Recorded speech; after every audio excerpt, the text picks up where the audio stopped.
My son, forget not my law, but let thine heart keep my commandments. For length of days, and long life, and peace shall they add to thee. Let not mercy and truth forsake thee. Bind them about thy neck, and write them upon the table of thine heart. So shalt thou find favor and good understanding in the sight of God and man. This is Solomon writing, and Solomon was the son of David, and therefore a type of Christ. The keynote of Christ's message was the Sermon on the Mount, and that was an explanation, an expose of the spirit of the law of God. Here, he is telling his son, he's saying, forget not my law.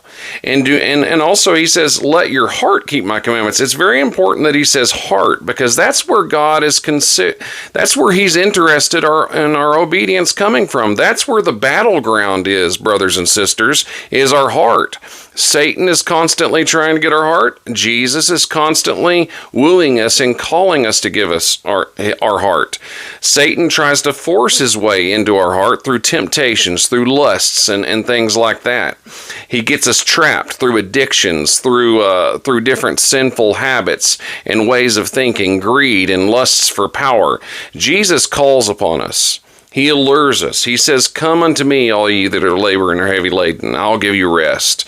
And here he says, do not forget my law. And he says so not because he wants us to obey like some kind of slave.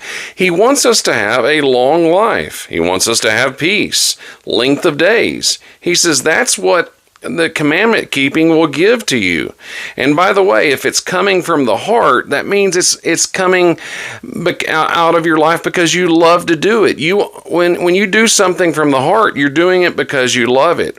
And here he says, in the conclusion here of this part, it says, you'll find favor and good understanding in the sight of God and man.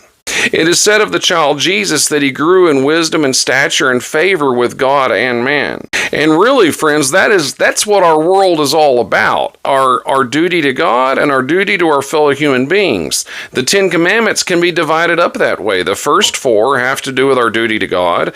The last 6 have to do with our duty to our fellow man. This is why he combines commandment keeping with mercy and truth.